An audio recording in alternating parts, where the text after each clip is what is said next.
Abah Tuan Guru Haji Ahmad bin Kai Muhammad Arsyad. Beliau ini dilahirkan di desa Tabu Darat, yang dimana kita berada sekarang ini adalah desa Tabu Darat. Beliau ini menyebutkan dengan anak beliau atau mampu habar lawan anak sidin arwah umma jeung sidin memadahkan lawan aku ikam sidin nakai lahir adalah hari Jumat, hari yang mulia luar biasa ini. Lahir beliau hari Jumat awal daripada bulan Ramadan, atau disebut juga 1 Ramadan tahun 1329 Hijriah.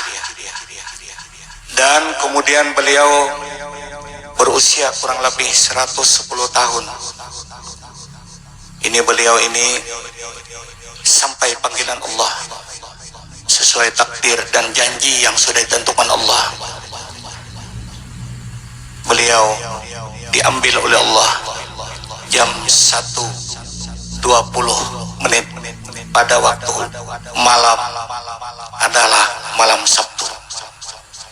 Nah, beliau ini setelah dipelihara oleh mama beliau dan abah beliau, sesudah sampai usia sewajarnya beliau untuk duduk menuntut ilmu pengetahuan agama.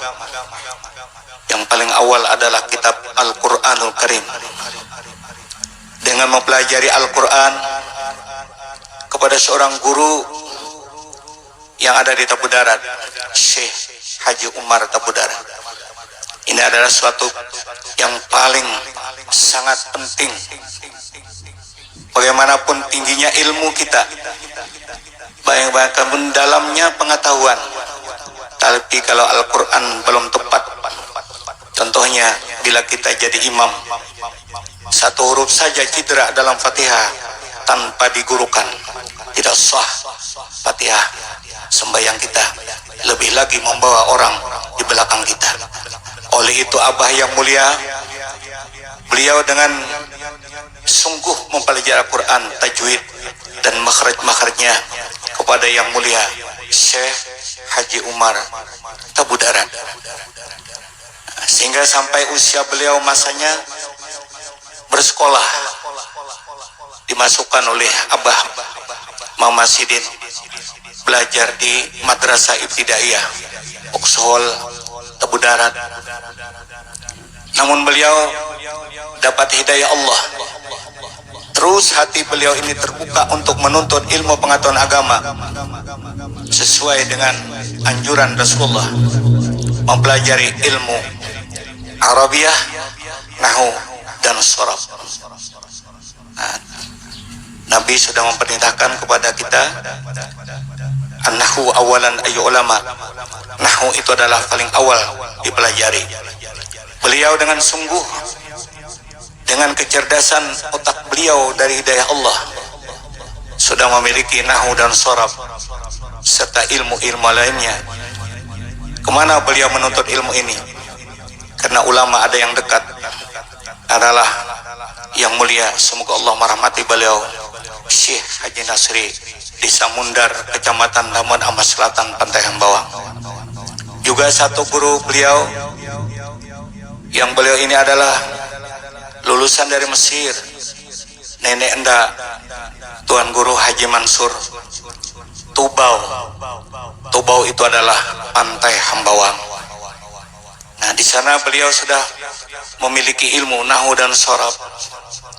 Beliau dapat hidayah Allah lagi, dan sesuai kemampuan almarhum nenek orang tua beliau, beliau berangkat lagi ke Mertapura untuk menuntut ilmu pengetahuan agama. Pada tahun itu beliau tahun 1936.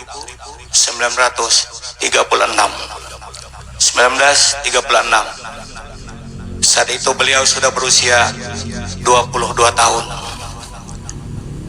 Beliau berusia 22 tahun dengan sungguh menuntut ilmu. Yang paling banyak mengambil ilmu dan sanad, ilmu serta sanad-sanadnya kepada yang mulia yang ada terpampang di atas itu adalah Kiai atau Datu Haji Kashful Anwar, pengasuh Darussalam pada tahun 1936. Lamanya beliau di Martapura, ulun tidak menyebutkan jumlah kitab yang beliau pelajari dengan sanad-sanadnya selama 6 tahun. Nah, 6 tahun beliau di sana, usia sudah 22 tahun. Ini berarti tambah 6, berusia kurang lebih 28 tahun. Balik beliau ke kampung halaman, dinikahkan atau dikawinkan oleh Abah Sidin. Nah, setelah kawin, namun kekawinan beliau tidak menghalangi dengan berhentinya menuntut ilmu. Tetap Sidin dengan gigih menuntut ilmu hingga meneruskan lagi ke negara, di mana negara itu terkenal kota ulama, kota ilmu, kota ulama serta wali-wali Allah. Berapa lama beliau di sana? Kurang lebih 9 tahun. Setelah itu beliau tetap terus melanjutkan menuntut ilmu agama. Pulang ke Tebu Darat, pergi ke negara, ke Tebu Darat, ke negara, pulang pergi. Ya, bahasa kita bobulik-bulik. Sidin menuntut ilmu ke sana. Nah, sehingga luar biasa. Siapa guru Sidin? Yang sangat diberikan Allah ilmu yang dalam, yang lama di Mekah Musyarrafah, sampai seorang guru besar Syekh di tanah suci Mekah adalah Datuk Tuan Guru Haji Ali Bayanan, yang fotonya tertampang di depan itu. Itu yang Sidin saat kami belajar kadang-kadang menyebut Sidin arwah Patuan Haji Ali Sidin Jibaranai. Nah, kadang Sidin nyebut Tuan Haji Kashful Anwar. Nah, itulah beliau. Setelah itu sampai masanya panggilan Allah untuk beribadah haji ke Baitullahil Haram, menuntut melaksanakan rukun Islam yang kelima, berhaji ke tanah suci Mekah. Tahun itu adalah 1952 Masehi atau 1371 Hijrah. Pada saat itu beliau tinggal di Mekah kurang lebih 7 bulan. Tapi 7 bulan itu dipergunakan Sidin dengan penuh khidmat menuntut ilmu beberapa ulama di Mekah. Di antaranya guru besar Al-Alim Al-Allamah Syekh Yasin Jamal. Menuntut ilmu di sana sambil melaksanakan ibadah haji selama 7 bulan. Nah, pulang dari tanah suci Mekah Al-Mukarramah, Sidin sudah mulai berdakwah dan dapat karunia dari Allah. Istri beliau ada jumlahnya 3 orang. Ini secara bergiliran. Maksudnya satu, kemudian satu lagi, kemudian satu lagi.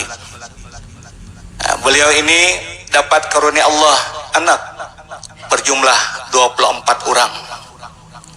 Yang 24 ini berpulang ke rahmat Allah mendahului, tapi namun tinggal sampai hari ini. Anak beliau yang pertama adalah Yang Mulia Kanda Haji Taufikur Rahman. Ini satu ibu. Nah, istri sini yang pertama maksudnya. Kemudian yang tinggal atau masih ada sampai sekarang, satu Al-Hajjah Latifah, 2 Al-Hajj Sa'adillah, 3 Hajjah Mulimah, 4 Ustadz Saifullah pengasuh Pondok Pesantren Al-Hikmah, 5 Dinda Hajjah Zakiyah Im'a, ini lulusan Al-Azhar yang disiapkan sini pondok pesantren sebelum dia tiba ke Indonesia, ialah pesantren yang kita berada sekarang ini. Nah, mudah-mudahan keluarga kita muslimin mengetahui keadaan pesantren ini dididik oleh Adinda Zakiyah, zuriat daripada Abah Kiai Ahmad. Ini pesantren putri yang ada dalam ini. Kemudian yang terakhir, Ading Sailillah. Ini ada orang 6 orang ini adalah mama yang terakhir yang ada fotonya terpampang di makam beliau ini. Nah, kemudian tabiat beliau dengan kesaksian ulun sendiri, tawaduknya beliau betul-betul melihat langkahnya Rasulullah, ketawaduan, kerendahan hati beliau ini, dan menghormati tamu yang datang ke rumah beliau. Ulun menyaksikan sendiri, bahkan pribadi ulun sendiri, bila ulun minta izin, Abah, ulun bulik sidin kada duduk tapi berdiri, berjalan sampai ke pintu rumah atau di muhalawang sambil melambai tangan kepulangan anak sidin, murid sidin Haji Bahran. Nah, tangan sidin. Begitu ulun menghidupi kendaraan, ulun sudah jalan, Bah, ulun bulik, Assalamualaikum, Waalaikumsalam. Hanya sidin babulik. Luar biasa akhlak beliau ini, dan sangat sayang, cinta dengan guru-guru beliau. Sidin bercerita, aku Haji Bahran bila lewat ke Alpalah mengunjungi anak beliau, lewat di sana banyu mataku kada karasaan jibarana sini maleleh. Kenapa aku kaganangan guru-guruku sekarang sudah banyak meninggalkan aku. Nah, ini juga sangat sayang kepada anak-anak beliau dan juga terhadap anak cucu-cucu beliau. Nah, ini adalah tabiat beliau, tegas dalam menyampaikan ilmu, baik amar ma'ruf maupun nahi munkar. Apapun risikonya, beliau tetap menyampaikan, tidak pernah takut dan gentar dalam dakwah beliau ini. Dan tabiat beliau ini selama hidup beliau selalu mengakalkan suci. Maksudnya apabila dia batal atau berhadas, segera sidin berwudu. Pun pula sidin menggunakan air, luar biasa hikmat. Beliau hanya dengan sedikit air cukup dia berwudu. Nah, itu adalah daripada di antara tabiat daripada yang mulia Abah kita yang ada di samping kita ini, makam beliau. Nah, kemudian lagi keramat beliau, keramat kemuliaan yang diberikan Allah kepada Abah ini, yang mulai hidup hingga sampai wafat. Nah, ini pada waktu hidup beliau, karena tamu itu banyak yang datang ke tempat beliau. Pada suatu hari tamu ingin pulang atau hendak bulik. Kebetulan pada hari itu mendung luar biasa, angin kencang atau ribut, sehingga tamu itu berdiri hendak bulik. Ini hari sudah mulai sore atau sudah sore, kayak apa ini bulik, hari mendung. Melihat itu sidin turun lagi, berdiri Abah itu di palataran, di ambin ya bahasa kita. Sidin menghadap angin deras itu, berdiri menghadap angin. Tidak beberapa lama, tidak beberapa menit, angin reda. Habis angin itu berhenti, tidak keras lagi, mendung kembali terang, hingga tamu beliau segera pulang. Nah, ini kemudian keramat beliau sudah sampai takdir Allah beliau untuk dipanggil kembali ke hadapannya. Pada malam itu disaksikan di tempat ini masih ada pohon, masih ada kayuan, sudah terang benderang tanpa ada lampu satu bulb yang menerangi, tidak ada. Disaksikan bahwasanya bumi ini akan mengandung beliau sampai hari kiamat. Kemudian pada saat beliau mau dimandikan, kolam mandi beliau lama tidak dipakai. Kenapa? Sebab ada kemacetan atau kerusakan kran yang ada di kolam itu belum diperbaiki, hingga kolam kamar mandi ditutup, tidak dipakai lagi. Nah, pada saat mau memandikan jenazah almarhum, ini sudah mulai kesibukan untuk menyambung pipa atau tali, memasukkan ke kamar untuk pemandian jenazah beliau. Setelah dibuka, kamar mandi tersebut penuh air dan keran deras mengeluarkan air, sehingga tidak jadi memasang pipa. Dengan cukup mengambil yang ada di kolam itu, banyu deras keluar terus, ingin memandai almarhum abah kita yang mulia. Kemudian petugas penggali kubur pada saat itu mulai menabuk kubur. Ini dikelilingi pohon rambutan dan lain-lain. Setelah sampai ke batas tanah itu, satu bilah akar pun tidak ada, hingga sampai ke bawah. Karena tanah ini tidak jauh dengan sungai, air yang ada di dalam campuran dengan tanah saat disakrup oleh petugas penabuk kubur, tidak ada keruh sedikit jua pun, hingga air itu diambil tidak jauh beda dengan air aqua atau mineral. Nah, setelah itu tibalah saatnya jenazah ingin dimakamkan di tempat yang pemakaman ini. Sibuk lagi para penggali kubur, ambil mesin, hidupi dengan segera, karena banyu dalam. Kita kada nyaman melihat banyu dalam ini, memasukkan tabala abah ini ke dalam kubur.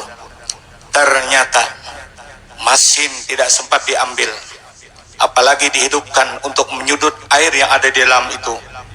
Ternyata adalah air semuanya yang ada di dalam makam ini habis, tidak ada lagi. Jadi tidak merepotkan para petugas untuk mengambil air tersebut. Itu adalah sebagian keramat dari beliau. Kemudian wasiat abah yang mulia, wabil khusus kepada pribadi ulun. Jibaran ni ingatakan Jesiden, ikam bila belajar ilmu kitab itu, lihat, kalau ikam baca matan Sahih Bukhari, usahakan bisi kitab Fathul Bari, karena itu ada syarah daripada Sahih Bukhari.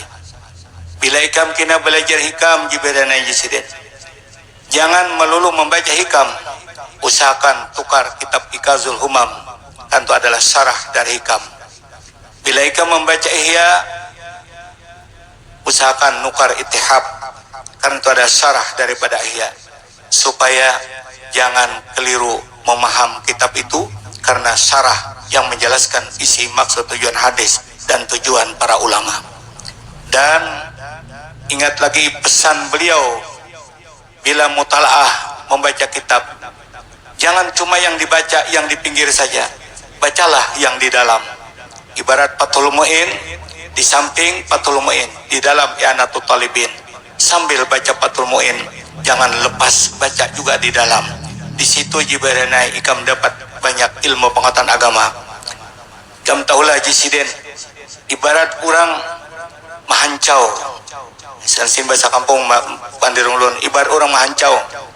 Bila berdiri di pinggir sungai, itu bisa dapat cuma sapat halus. Tapi bila tajun ke dalam, insya Allah bahasa kami di sini bagagap, bisa dapat haruan nanggana. Begitu Jesiden, jangan lupa.